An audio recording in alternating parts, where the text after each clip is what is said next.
My name is Angharad Davies. I'm a freelance violinist, an improviser, a composer, and a teacher living in North London. I've spent the last 11 weeks in my flat in Bounds Green, which is situated on a busy B road that leads to the North Circular, which is a 4-lane dual carriageway. As soon as lockdown was announced, I experienced a slow but steady dimming to the volume of the constant drone of traffic and aeroplane noise. And so on Monday, the 25th of March 2020, I decided that I would carry my digital recorder with me when I visited the local park, which is just around the corner to where I live. It's called Arnos Park. The small but various woodland areas within Arnos Park have given me a lot of solace during the past few weeks. Felly panderbyniais i'r ffeiliau sain o'r Llyfrgell Genedlaethol. Mi oeddwn ni'n gyffrous iawn i ddarganfod bod yna gyfweliadau yna gyda pobl oedd wedi bod yn gweithio gyda'r Comisiwn Coedwigaidd.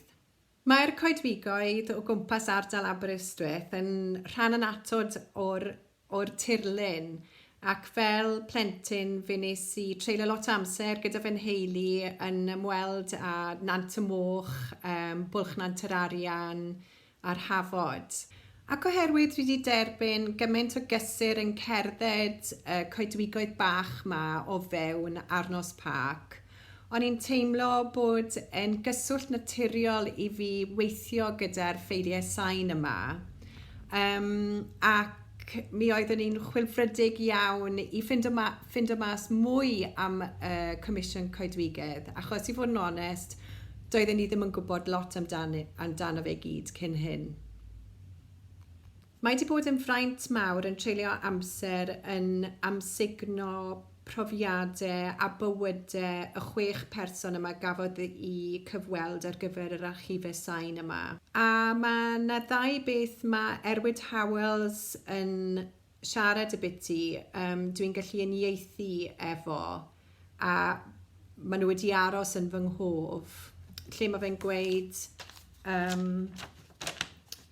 dwi wedi holi, ond cofia dwi'n gweud hyn ar yr un gwynt, dwi'n di holi digon. A hefyd mae fe'n sôn am trio cofnodi popeth ar bapur, achos mae hwnna'n mynd i ddal ar yn ôl i. Gweld yr angen am gofnodi. A mae'r 2 beth yna yn bwysig iawn i fi. It's been a real pleasure to create new work using these archives. Thank you very much, Llyfrgell Genedlaethol, for the opportunity.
Cynllun Llywodraeth oedd y peth ar y pryd, ac mae Llywodraeth yn beth annibynnol ac amersonol iawn yn yr adeg hynny de.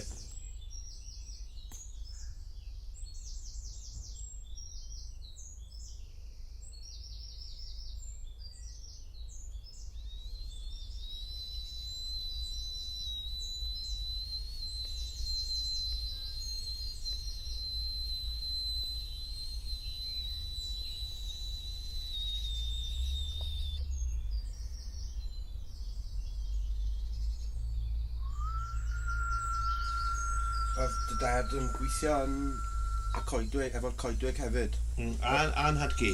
O, ie. Oedd. Mi oedd wedi cymryd small holding bach nansyddion.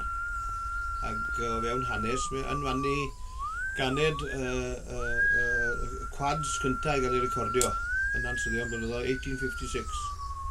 Ond mi gymrodd yn hadgu nansyddion ac drefn adeg ni efo'r goedwigaeth oedd bod nhw'n plannu rhan fwyaf tir yn gadael hyn a hyn a felly roedd cyfle i bobl ifanc gymryd at rhyw le yn ei gilydd yna.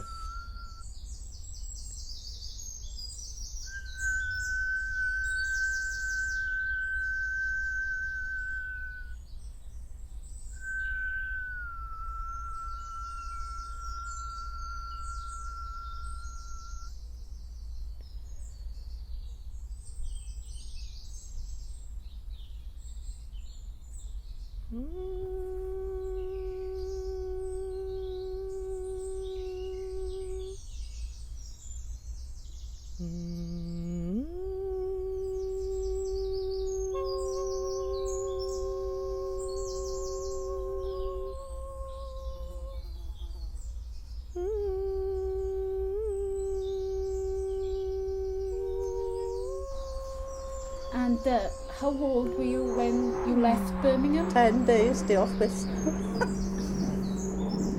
And you came to where? Brachwch Terrace, Corris. And to live with 9 a tide. 9 died when I was 8. And then there was only Tide and me. And Tide died when I was 12, I think.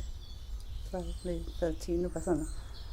And then I moved down to Evansbridge to live with Teddy, Lynn and Phyllis. And then 14 I left school, thankfully, and started in forestry.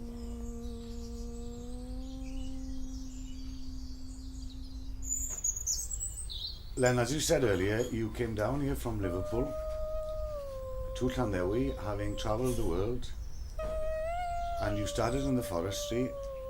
Most of the boys were well speaking, yes? All Welsh speaking. All Welsh, apart from yourself? Well, no, I did speak a little Welsh. Right. Fi'n gallu siarad Gymraeg, oedd wedi dysgu amser ni'n blentyn. O'r amser o ti yn yr ysgol Llandewi? Amser yn ysgol Llandewi.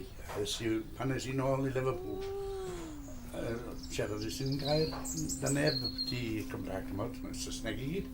Ond unwaith nes i nôl i forestry gyda'r boys, Wi wedi cael Cymraeg nôl i gyd.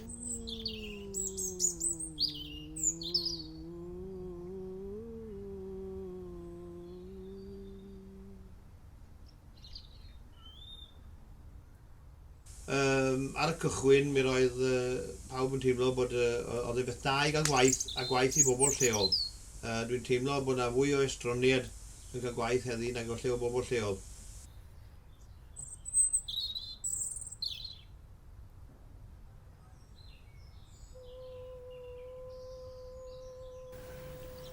As regards to the forestry, the boys were all great. Every one I worked with. Can't fault a thing, everything brilliant. And is it true to say that you found work in a place where you wanted to live? Exactly. This is where I wanted to be.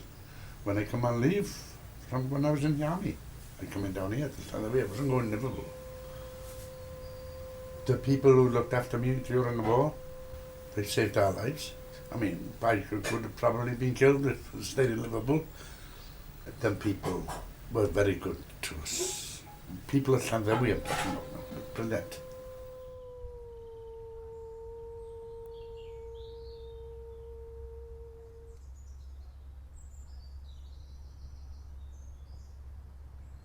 First job I had was that mountain by Evansbridge. It was January or February, I think. Freezing cold day.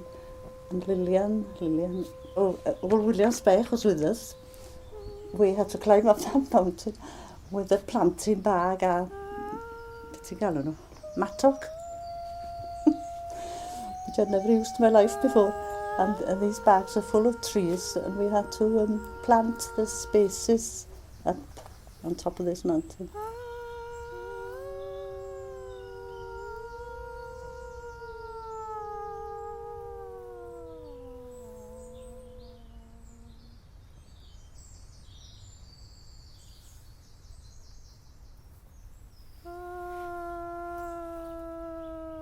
achlysuron ar newedig ar ôl geia caled 1947. Pobl yn meddwl, rhai bobl yn mynyddodd newedig ochr Tregaron, yn meddwl bod y byd ar ben. Ond nhw yn meddwl llythrynol bod y byd ar ben mi difrodwyd i holl ddeiadell nhw. Ac mi gawson gynnig gwerthu'r llefydd yma amser ni. Cyn i mae'r bint y cyfer oedd e mwyn i. Ac oedd e rhyw fath o achubiaeth. Ac mi roedd rhain nhw'n medru cario ymlaen i ffarmio tra bydden nhw eisiau. A wedyn bod y Comisiwn yn cymryd drosodd ne.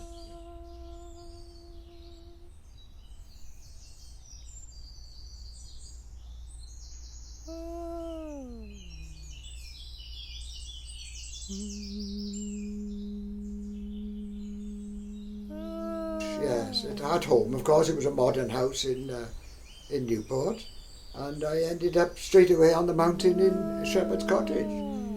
But the welcome I had and all the pleasantness from the children and the way of life was so different to me that I fell into it and really got absorbed with it.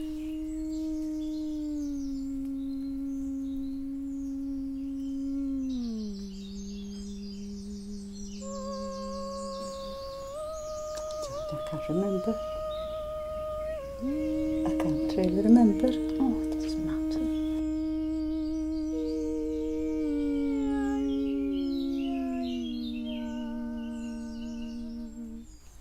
Rồi nè, voi là khá mẫu đó sắm bữa đấy. Đã lá đi về rồi đấy, cả về ra miếng rồi. Là khá mẫu rồi đấy. Rồi đi bùa rồi.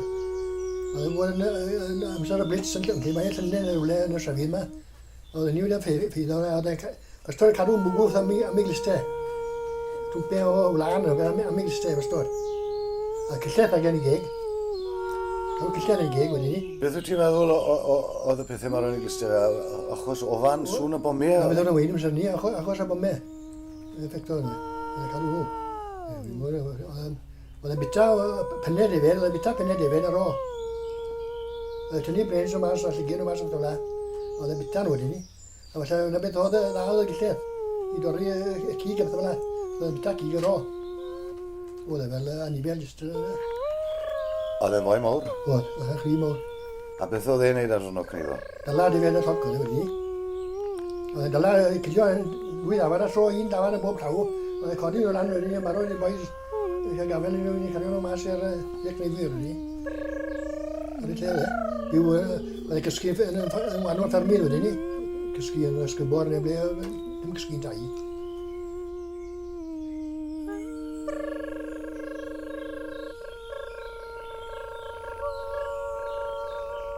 We were there one day at the farmhouse, the old farmhouse, when a taxi pulled up on the track up at the top, and an old boy came flying down.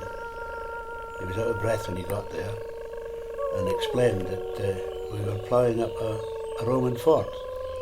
But he had been flying down to Cardiff, and from the air he'd seen the outline of the fort, which you can't do. And he got a taxi, came all the way back up again to stop. He saw the machines working, you see, and he had to get them stopped. One of the troubles in my job was that I would go to an area, drain it, plough it. I might see some of the planting started, but I might never see that area again.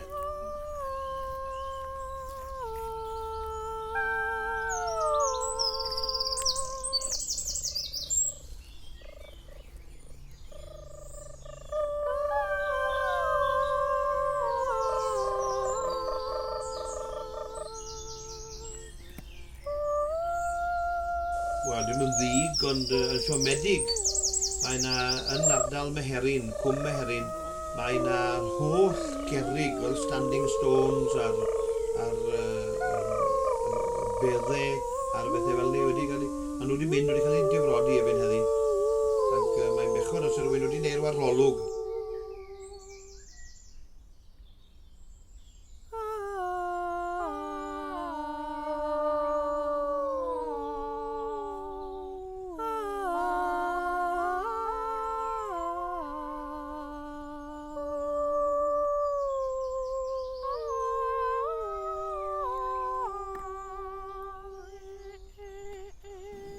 Somebody's told me that there's a battlefield up here, Pant y Sison. I have heard of that, but I don't gwybod le na. And there were graves there. Do.